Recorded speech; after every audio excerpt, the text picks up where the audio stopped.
because it's not worth it. Take the high road. Be the bigger person. Well, sometimes doing that for too many years, too many centuries, too many decades creates generations like you see.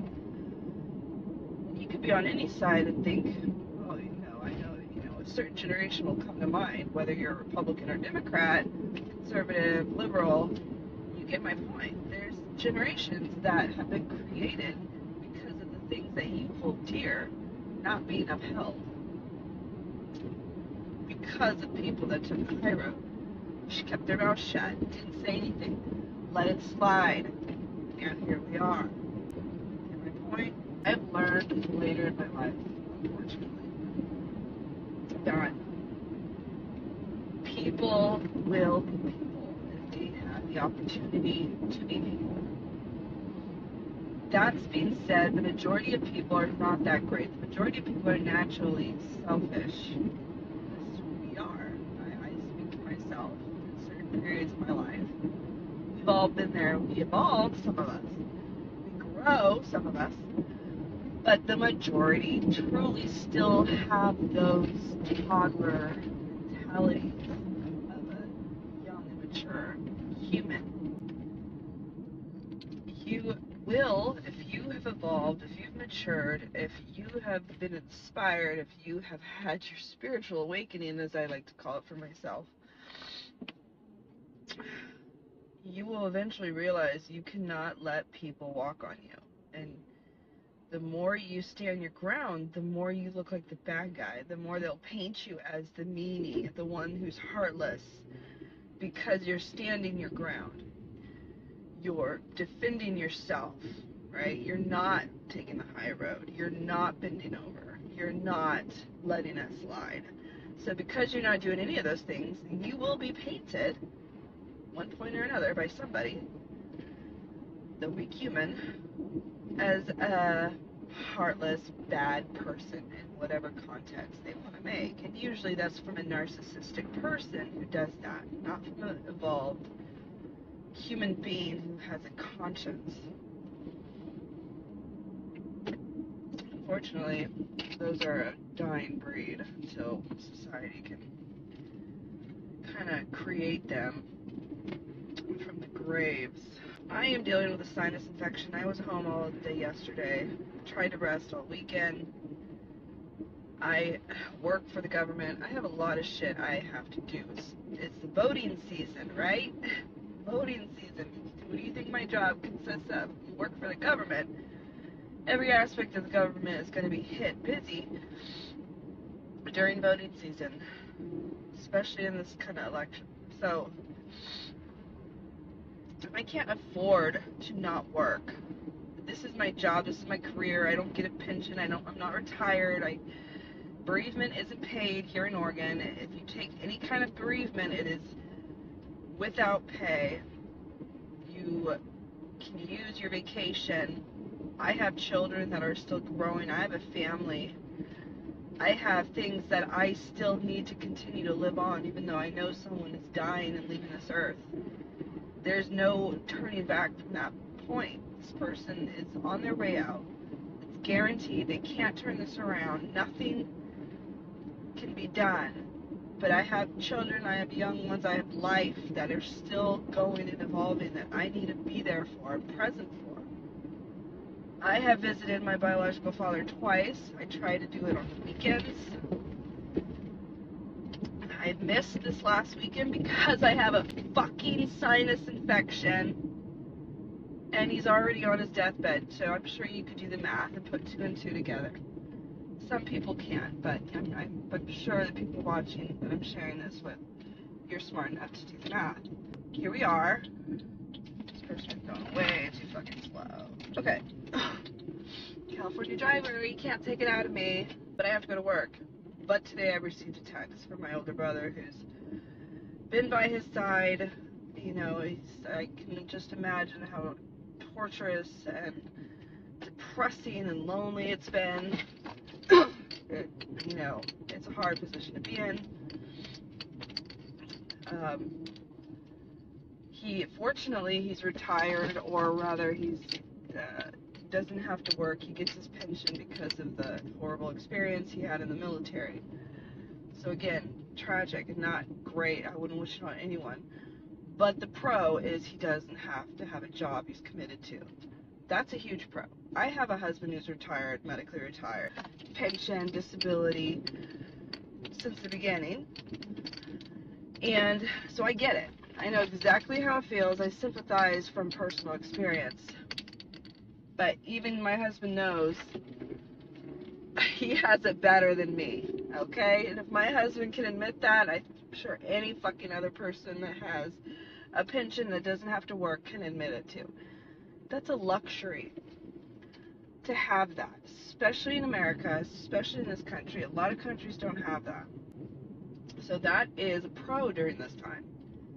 He doesn't have that pressure of a day job and keeping vacation for your kids that barely get to see you.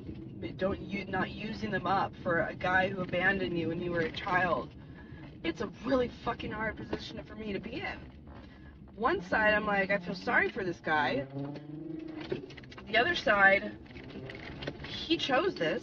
He didn't want nothing to do with me. He didn't even want me to know he was dying. I found out because of a kind Samaritan.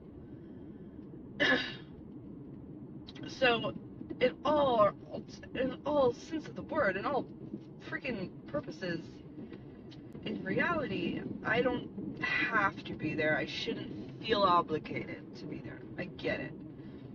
Everyone knows that. My brother understands that.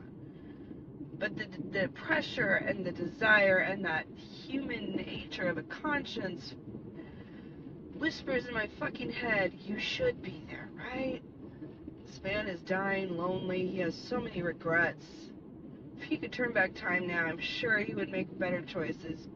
I'm sure my mom was thinking the same thing on her deathbed. And I bring her up because it's very important to my story. I had a little baby. I was pending neck surgery because I was in excruciating pain as well. I put the baby on hold, and he was breastfeeding at the time. I left him. I postponed my neck surgery, continued to be in pain so I could go say goodbye to my mom. I only had 2 days with her. Equate that to 2 visits that I've already had with my biological. I had to leave her bedside, and that was really, really fucking hard. If you know me and my relationship with my mom, we were very close. I was loyal to that woman. There's a lot nobody will ever know that only her and I know. And I had to leave her side, and it was so fucking painful. No, there's no way to explain the feeling I had having to leave her because I had a baby at home that needed me, because I wasn't getting paid for bereavement, because it's not a sexy car, dude. It's a fucking rat car. Ugh. Because my baby was being breastfed and I needed neck surgery. All these things. I had to go, and it was hard. And she died 2 days after. And it was hard. She communicated how sad she was that I left. You know how that just guilt tripped me for years after her death, knowing that she woke up and I wasn't there on her deathbed, and that she was missing me on her last moments. That still kills me and brings me to tears to this day. And here we are, fast forward to my biological, who abandoned me and my brother several times, treated us like shit, didn't want us in his life, mocked our religion since forever. Of course, if he would only have talked to me, he would have realized that I mock my own religion and have adjusted quite a lot. He didn't want me to know. So I've already visited twice. I've already paid my dues. I've already done more than any unsaved person would have done in my situation. Many wouldn't have even gone.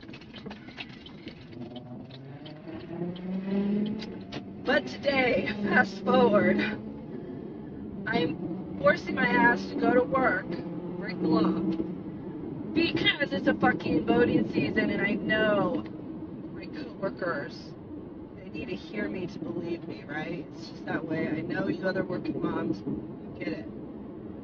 These bitches will not believe you're sick unless you show up and hack in their face. And they'll be like, okay, go home. I got you. I'm not going to be talking shit about you even though we're busting our ass. I got you. Because you really are fucking sick and I don't want that in my face. So there you go. There's that. I'm going to go do that right now. Show up at work. And then possibly leave midday to go say another third goodbye to my biological, who hopefully will find peace soon. Say goodbye to my brother, because he's going to go back. Either or, it's a shit pile mess. And there's really so many tales to tell, so many different versions, and unless you hear it, all of them, you're going to believe what you want, you're going to pick them apart, you're going to presume that's just human nature, it's what we do. I've obviously tried to stop doing that the older I've gotten, the wiser I've gotten. After my first divorce and all of the stories that came out, I learned at that point that people are going to think what they want. There's nothing you can do about it. And it's unfortunate, but here we are. And I learned that also when I moved out of my house at 20. I had left a big church that I was a part of, and there was so much gossip and lies about me. And I wasn't perfect, but they only knew a warped side of all my family drama, and you know how churches are, they love to gossip. So then things got misunderstood there too. So I'm just a queen of knowledge when it comes to people judging you no matter what, and you just have to eat it, ignore it, suck it up, ignore it. That's just part of life. But always tell your story, always defend yourself if you have the opportunity. Don't just sit quiet and let people believe something. Record a video, post the video. Who gives a fuck? I think people think, oh wow, you've been out of your way this much. Just say this. That's, don't give them that. Don't waste any more energy on these people. Bitch, look what you've created by sitting back and being complacent. You created a generation that we see with all the fucked up issues in this country, in this world. That's because you were taking the high road and being quiet, not fighting back, and not giving them energy. Here we are. So no, that's a horrible advice, and I always speak up when I see people say that, especially on social media. When there's people that will do a post and defend themselves, and then there's those commenters, don't bother, you're just wasting your time. Don't give those people energy or attention. They need it. They fucking need it. Embarrass their ass. Smear their ass with the truth. With maturity. There's a way to do it. There's a tactfulness to do it. But don't not do it. Because society has gotten so fucked up because people didn't give it energy. And now here we are. We have loonies on both sides, and there's no normal middle ground anymore. We don't open our mouth. We're too afraid to open our mouth because both sides will hate us, or one side will hate us, or we're secretly on the other. It's like, you can't be normal in today's society. You have to pick it crazy. Pick it crazy. That's your options. How do you think that was created? How do you think we got here? Because people didn't speak up when they saw the first crazy opening their mouth. They're like, oh, it's just one. They won't multiply. We're good. There can't be more of that kind of crazy. Here we are with a whole fucking generation. And I'm not just saying generation as in like, I'm thinking a lot. I'm thinking boomers are this way, especially boomers. I'm thinking Gen Z a little bit, millennials, especially millennials. I think it's a little bit of everything. But there's really, it's just, I don't know, it's like the crazies versus the normals, and the normals are like the silent minority. Anyway. Anyway, there's my 2 cents. I'm going to show up, pay my dues, embarrass my coworkers, try to hack in their face so they can tell me to go back home. And then I'll probably head to the hospital one last time because it's the right thing to do. Sinus infection and all. Who says moms don't hustle? We're kind of badass if you honestly think about it.